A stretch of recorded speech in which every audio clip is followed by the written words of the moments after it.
Welcome back to Empowered. I'm Elizabeth Namofsky. Today's episode, we're discussing frauds and scams and what red flags to look out for to protect ourselves. Now, before we went to break, we were talking about the emergency scam. And I'm wondering, what happens when they say to you, we're coming over to your house? In that circumstance, you're calling 911 and providing the information that they're explaining to you over the phone. In those circumstances, the suspects or the scammers would be coming to the home for the primary purpose of picking up whatever money that they're asking for. But in that instance, it's knowing that there's a complete stranger coming to your home, which you would never allow. It's having the confidence to hang up the phone and call 911. Okay, great words of wisdom, because a lot of people think, what if I hang up, they're going to come to my house. Mhm. If everyone is so afraid Mhm. of making the wrong move, Mhm. because this is new to us, and it's a lot. It's a lot to take in. And that's what the scammers are relying on, is that idea with in this state of emergency, our brains don't work or function as normal, right? Our fight or flight brain takes over, Yeah. not our reason frontal lobe. So that's kind of what they're relying on. It's taking a deep breath, slowing things down and really thinking about it and kind of walking it through. But again, just having somebody you can call and trust to run things by them and not impulsively sending that money.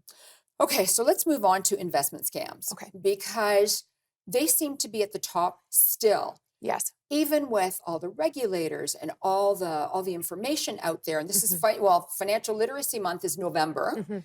And when people are losing their jobs and interest rates are high, inflation is high, everyone's looking for those get rich quick schemes. Mhm. And I want to talk about investment scams. What are the more popular financial scams that we have to look out for? The first one, like you said, from an investment perspective, is that somebody might be on a social media platform or receive an email from a random person that talks about this opportunity of an investment with a high interest return. Finance world is your world in terms of what would be fair and reasonable in terms of a return, but some of the numbers that they might be saying that you'd be getting back is 20, 30, 40%. Quick returns, quick money, quick cash.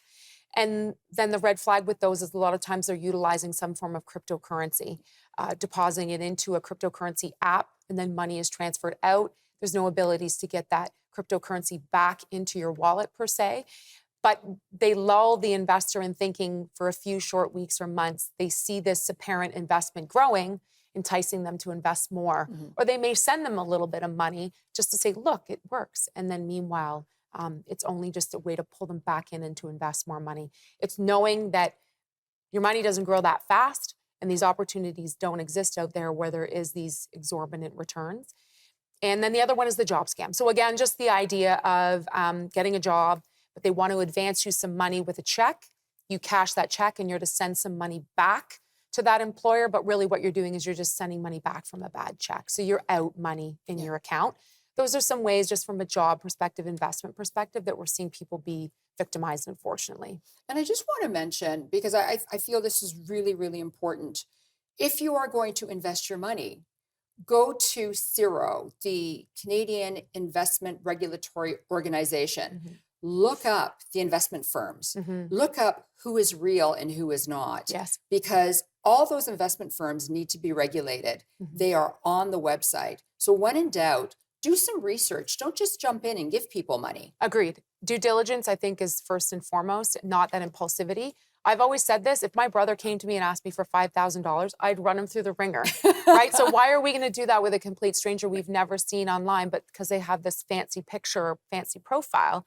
So it's really just a matter of just doing your due diligence. The other thing too, you and I talked about this during COVID lockdown. Mhm. Scammers were starting to steal logos of really good investment firms, Yes. reputable, known investment firms, and taking photos of people from LinkedIn, dropping them in, and then telling people to invest with their credit cards Yeah. and Bitcoin. Mhm. So more red flags there. Yes. And I think it's really just realizing that just because there's a picture there doesn't make it real or so. There's more background that you have to kind of verify, again, because people are able to do some amazing things with the internet, unfortunately, but some of them are not for good. Yeah, so we always have to really take care of ourselves, Mhm. our hard-earned money, Yes. and we have to make sure that Before we invest, do our due diligence. Before we send money out to a romance scammer, due diligence.